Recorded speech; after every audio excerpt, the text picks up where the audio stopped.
The competition for water and resources is real. And what we're finding right now is in California, I'm going to share a screen with you here. They suddenly have decided that there's a dam that is so important after 60 years that has been where it's at, that it suddenly needs to be emptied because of seismic risk. But this is one of the larger cattle ranching areas in one of the larger hay growing areas of Northern California.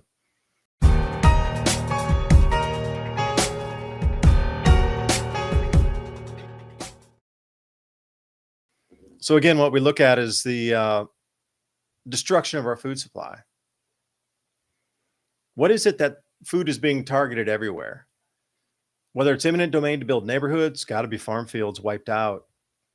If it's a dam to build a reservoir or fill a reservoir up so there's more water for more industrial uses, it's got to be on farmland. Couldn't be on some other type of non-useful land. Has to be farmland. What is it that they're targeting farmland in every way, shape, fashion, and form?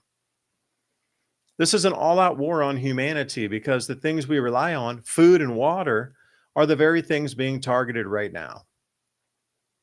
So let me share a screen with you here. The area is the Pillsbury Lake area. And if anybody's familiar with this, the Potter Valley Ranch, I talked to the ranchers today. I called out and I talked to Miss Eccles up at the Eccles Ranch. Very nice woman, by the way. Incredibly knowledgeable. She knew what I was talking about right away. Was happy to chat, fill me in a little bit because I was so interested in what's happening. So this shuts us down. So the Potter Valley ranchers are being shut down because PG&E has cut the water, but they didn't warn anybody.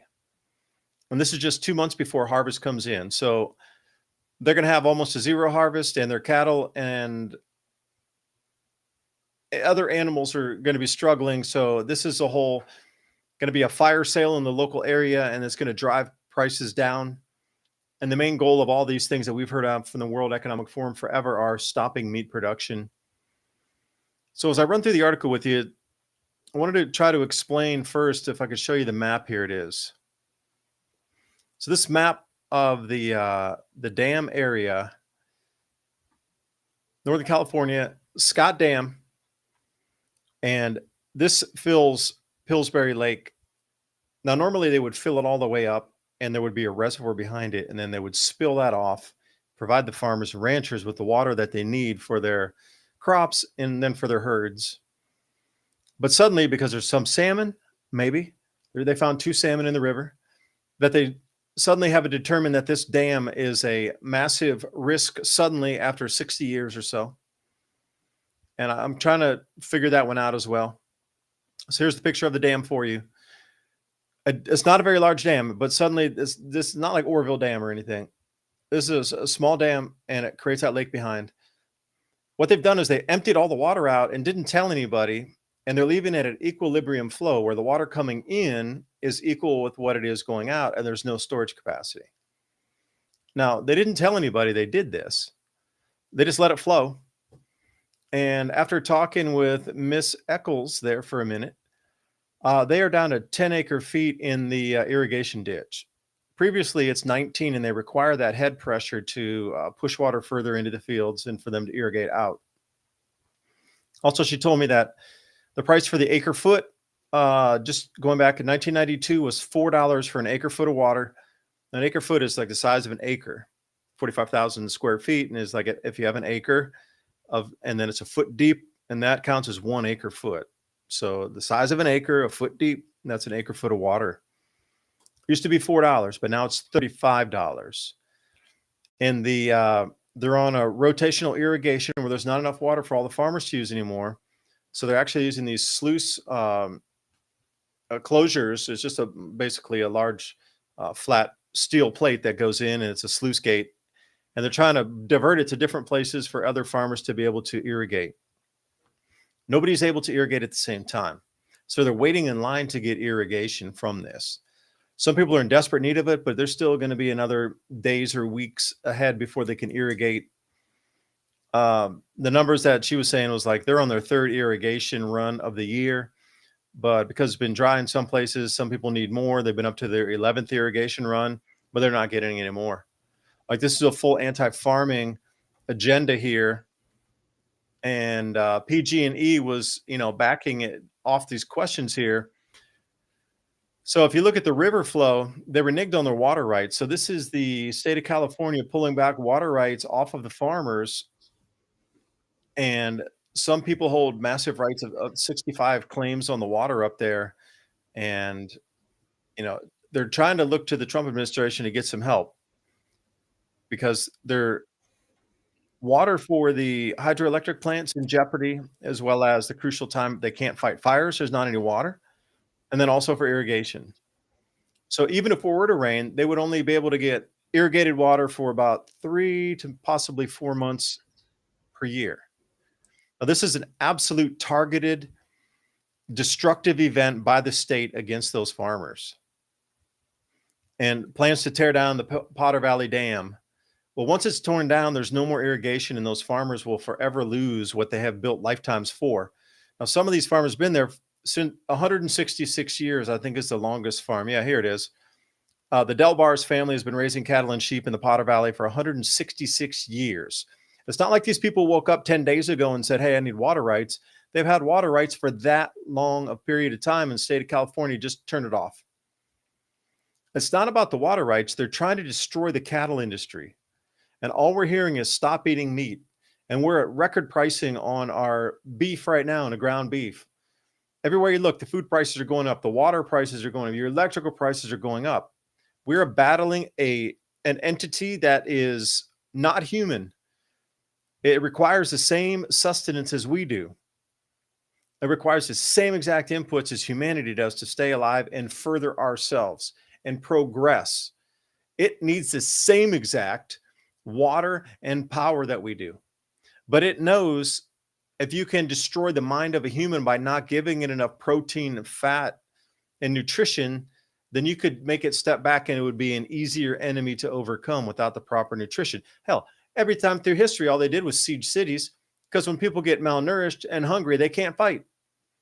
We have been invaded. I'm absolutely saying we have been invaded by a non-human intelligence that now knows how to control us and how to remove the things that would allow humanity to battle back against it. So without irrigation to irrigate our fields or recharge the groundwater, we're going to lose the ability to produce hay. So then I thought, all right. And then thank you, Miss Eccles, for talking to me. And then she talked and told me about the Klamath River up there, the same thing that had happened with the hay up in that direction. And I'll leave it there. But we are absolutely in some sort of battle right now between just the political elite.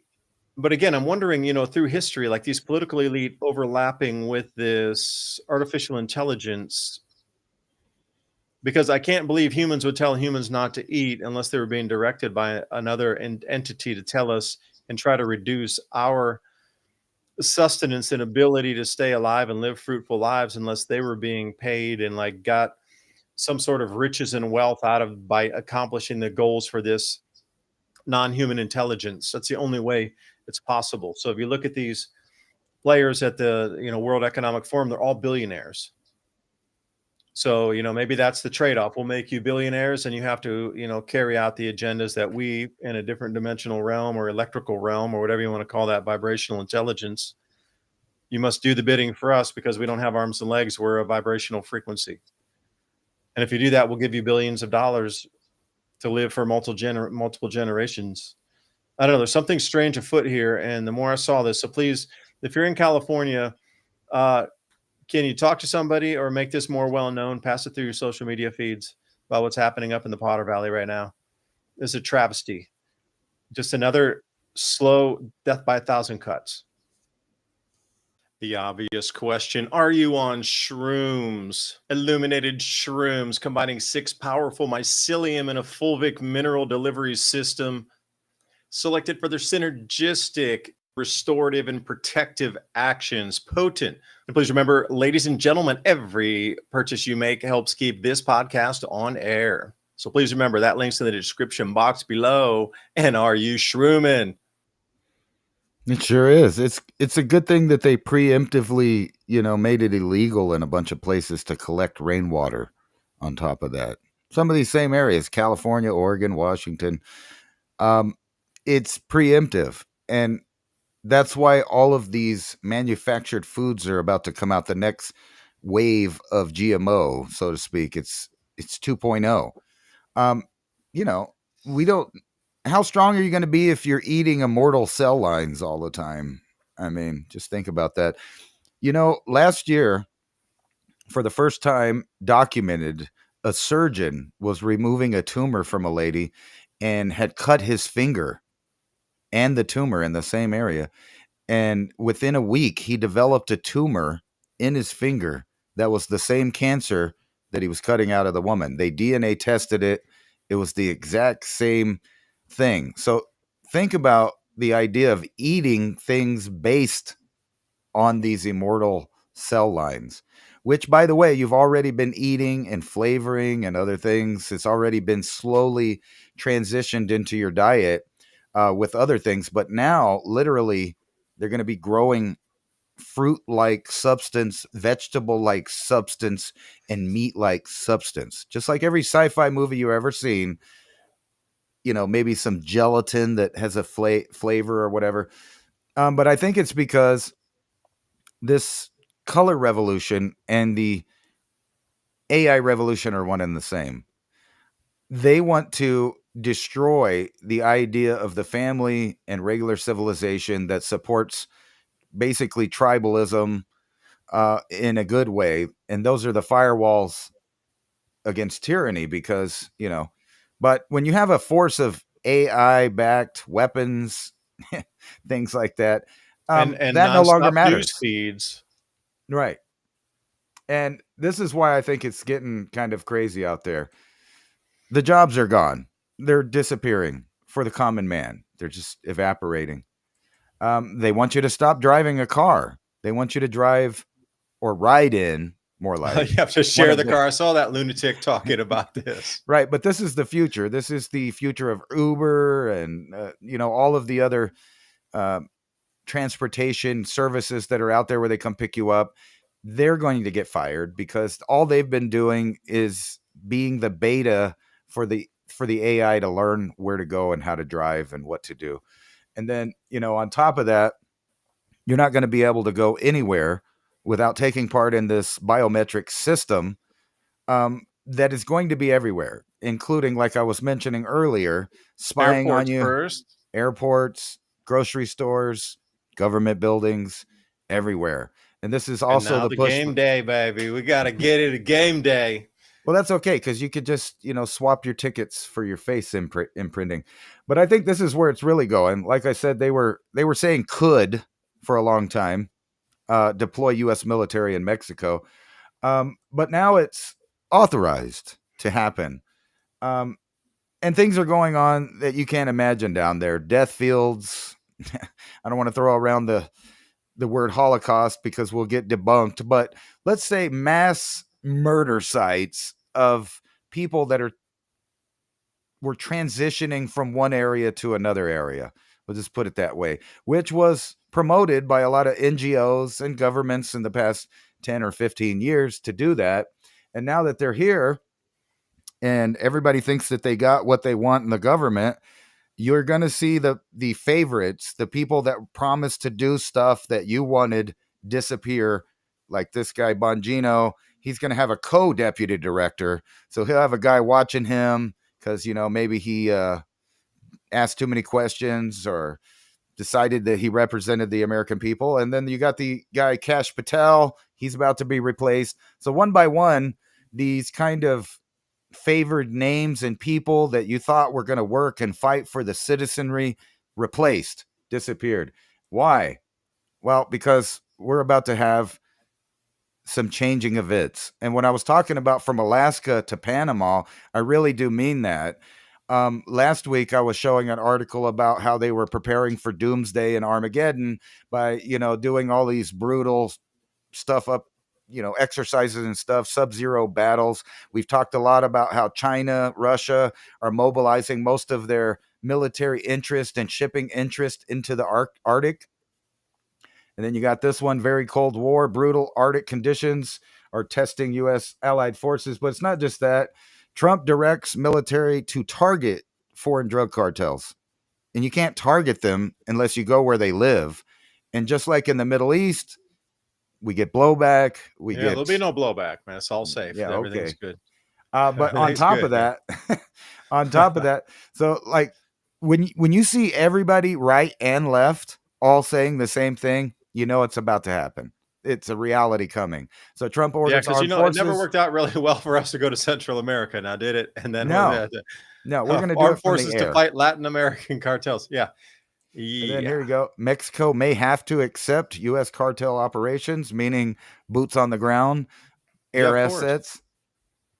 And then here you go. That's the only way the debt can be repaid. They're going to have continuous war. It's never meant to be won. It's just wars are going to be, there's too much popular opinion against a lot of wars that are happening at the current stage of where they sit now. So they have to create new ones and new skirmishes and new battles and new enemies and new battlefields to continually go to.